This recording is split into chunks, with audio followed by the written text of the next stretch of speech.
Podcast Heroes, where we believe typology can save the world. I'm Amanda Fogelson. And I'm Jessie Miller, and today we are continuing our series on how does each of the cognitive functions present in all of the positions of the cognitive stack. So if you are new to our channel and you have not heard me give this spiel a million times, please go over to our channel because we have so many resources for you on all of the functions on the cognitive stack, on all of the types. There is a specific playlist for all 16 types and for beginners and all sorts of things because we believe this knowledge is power. So yes, please go watch all of those things. But this particular video is for introverted thinking as it presents in the inferior position. Now, as we watch this video, remember that Carl Jung talked about these positions as an ideal average. So they were developed by Beebe. I have all of my sources cited down below. You can check them out if you're curious about where I got any of this, and I'm super accessible and you can come argue with me if you don't agree with something. But thing to remember is if you were super young, if you are watching this and you're a teenager or in your early 20s, you may not relate to this because you haven't hit that part of your type development yet. Or on the other side of that, if you are in your late 40s, 50s, even 60s, I've talked to people, you may have passed this naturally in your life already and started integrating parts of this into your conscious and differentiated your functions and not even knowing you were doing it. So this is as it appears for a person in their average ideal type development. Nothing weird happened in their life, meaning nothing traumatic to knock them off the course. So keep all of that in mind as we discuss. Like we say in the beginning of every video, anyone can be anything. Well, we completely stand by that. In this particular video and in this series of comparing the functions in position in the stack, we're really taking a look at the consistencies behind, in this particular video, ENFJs and ESFJs, because we're looking at what TI inferior looks like for those two types. So we're going to be giving you guys examples of certain behaviors and certain situations you may find yourself in. But the important thing to really take away from this video is the motivation behind those behaviors that we are talking about. So let's go ahead and jump into it. So introverted thinking, as defined by Carl Jung, is naming, understanding, and defining the logical structures inside yourself. So when you encounter a piece of information, you look at it, you pick it apart. Can this fit into my framework?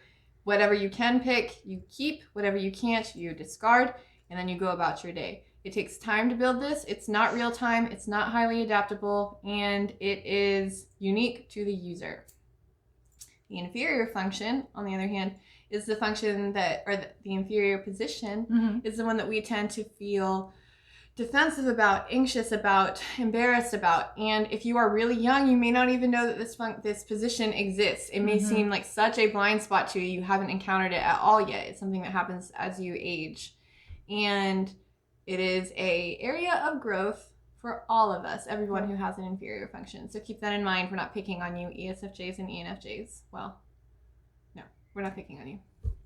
So for a EXFJ, so ESFJ, ENFJ, they are extroverts first, right? And they like to stay extroverted because their extroverted function is extroverted feeling, which is very action-based in taking care of everyone and everything around them.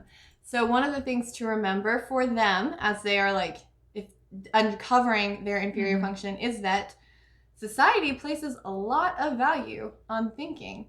And as they are extroverted feeler types, they care an awful lot about the values of people. So they may feel very logical. And they might believe that they are incredibly logical. But something to remember is that feeling logical and being logical are not the same thing. And so it can become a hardcore blind spot for them. This is literally an inferiority complex.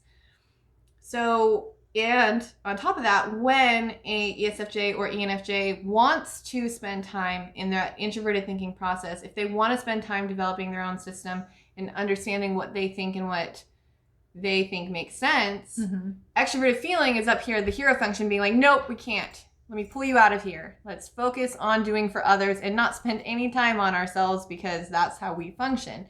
And then again, because they're extroverted, they've got to skip down to extroverted sensing, and extroverted sensing is like, no, let's play in the moment. There's no time for introspection. No time for this. And so it doesn't, or extroverted intuition. Or extrovert intuition. Yeah. Or as an extrovert, maybe you feel the pressure from society that maybe you are always supposed to show up a certain way, so you don't feel like you are allowed to introspect. I'm an extrovert and I've been there. So just to give you that little bit of grace instead of saying that compulsion and all that stuff, which is absolutely true and could be happening. Also know that you have the choice to back off of society, step away from everyone around you, step away from the extroversion and introvert. And if you don't do that, it could really affect you in the long run. So some of the ways that this we project, because part of this psychology is so important because we can understand our own projections. And so I already mentioned it's like a complex. It's an inferior. It is literally the inferiority complex for the ENFJ or ESFJ, because they have a little feeling that they may not be super good at being logical. And so if you tell them that they're not logical, it's like hitting them twice, because first off, they have extroverted feeling, which requires validation. Again, you guys that extroverted functions require validation because they're outside of the head. Like, I will fight this all day because everybody tells me I'm wrong, but I'm not. Extroverted feeling, that was my TI, I'm sorry. That was your TI. Extroverted. But I think she's right, and I'm an extrovert, and I agree. Yes, because you don't have the, anyway. Okay, that's another video, another day. I've been thinking about this a lot, I'm sorry. So it requires validation, and then so they want you to be nice to them. They want you to be positive to them and have a good opinion of them. And then you've got the this inferior function on top of it. And so if you say they're illogical, you are hitting them twice and you are doing them no good. That's not nice. Don't do that to them. They already feel like they have a tendency to be impractical. They can already feel like they're not good enough because of that requirement of validation. And they can be kind of critical of their own system because they feel like they need to constantly be doing for others. They can feel critical of that introspective process. So be easy on the ESFJ or the ENFJ, because this inferiority complex is particularly a rough one for even, like, more so I would say for men or for women who are in a business CEO corporate environment, because again, there's such an emphasis on thinking in our society that, and they know that because again, they're extroverted feelers. Right. They care about the values. It almost feels like you're not good enough for so many different things in your life if you're not a thinker, just because of what our society has it set up as, which sucks. Like, that really sucks. But anyways, it absolutely can. And so with that being they're inferior already, and just like what Jessie was saying, with FE wanting people to not necessarily think that they're smart, but just needing some sort of validation on that they're like they do a good job. Yeah, that they're a good person. They're doing the right things. Yeah, and so if they're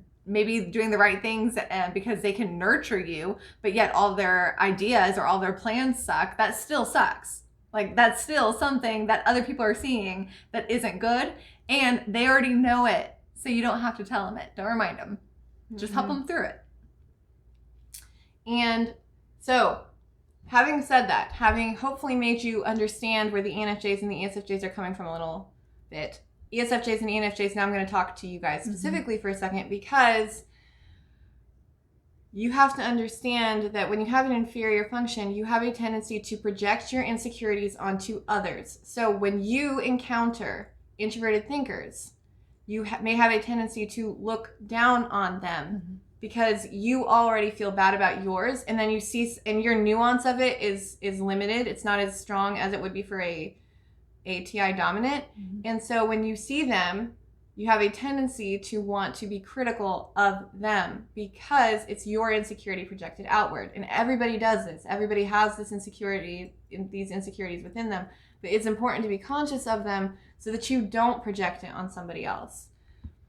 The other kind of hiccup that can happen is because you feel kind of self-conscious about this function, ENFJs and ESFJs don't really want someone to tell them what to do if they're being told in a corrective fashion. So like if they've got their own system or their own way of doing something, even if it doesn't work very well, they don't really want a TI dominant in particular coming and picking apart all of their stuff and being like, I know a better way, that can be hard for ESFJs and ENFJs. And as somebody who deals with a ton of insecurities, sometimes you do need to be a little more open to what people have when they are suggesting some improvements. Mm-hmm. Society needs you guys to be healthy, because you do spend so much time doing for others, ENFJs and ESFJs, that you are allowed to take some time introspecting for yourself. Please take some breaks for yourself, because you do so much that if you are getting burnt out, then you're going to make a lot of people worried, and a lot of people anxious, and a lot of people care about you guys because you are people focused. And so you've got all these people who love you and who want the best for you. So the best way you can take care of them is take care of yourself. And also, if you are new to getting into that inferior functions can be a release. It's like a vacation, because it is. For ESFJs and ENFJs, it's like complete permission to not care what anybody else thinks, and to be inside your head and to decide, what do I think? What matters to me? It's an introspective process, and it's like literally a vacation for yourself. It's one that, it's also in certain situations called the aspirational position. So if you think of it that way, it can really be a positive place to be. Again, it's not something that you want to like live in, like your hero function, but without it, one of the things that we kind of like preach here at TCH is to be a healthy, balanced human being. And we do that by using all 4 functions, becoming friends with all 4 functions. And so particularly for younger ENFJs or ESFJs, like Jesse said in the beginning, maybe you don't even know that TI exists for you yet, and that's okay. But now if you're watching this video, you've got a head start. So you can start researching it. You can start learning about the functions, learning how best to utilize this and how to incorporate it in your life. If you're a little bit older and you're already using it, or you've already passed that stage and you have, if you're already past that stage and you've got some advice for everyone else, leave a comment below and let them know what your advice is if you're already there. And if you're in the middle of it, if you're in the middle of all this junk and you're just trying to make it day to day, then that's what we're here for. So lean into that TI just a little bit here and there, and know that it really can be a positive thing, and know that your thoughts and your opinions are worth something. You can share them, you can not share them, but at the end of the day, you can have them, and they are so worth something. They have value, and you deserve it. You deserve to take a step back and look inside yourself. This is FI parent, guys. It is my FI parent. She's trying to nurture you. And I know how you FE Doms feel about my FI parent, but I love you guys, and I just know what's best for you. So, because being a human is hard. Hopefully this should make it just a little bit easier. Thank you for watching our channel, and what do we want them to do? Like, subscribe, comment, share. Also, go back and watch our very first video, Welcome to Typecast Heroes, if you haven't yet, or if this is your very first video you're watching from us, welcome. We're so happy you're here. But if you don't know what TCH is all about and what the project is, again, welcome to Typecast Heroes. We also have a project update that's just called Project Update, simple enough. So you can go watch that to kind of see where we are and where we want to be. That's about it. We'll see y'all next time. Oh, and if you are an ESFJ, we need more ESFJs. So go watch that and then come interview. Yeah. Okay. Leave a comment below, or comment or message us on Facebook, Reddit, anywhere, Instagram, or Discord, and we will respond and get back to you ASAP. Probably her within like 5 minutes. So you're good. We'll talk to you later. Bye. Bye. Let's gather around the type fire and sing our type fire song. Our MBTITYPOLOGY song. And if you feel uncomfortable, then know there's nothing wrong.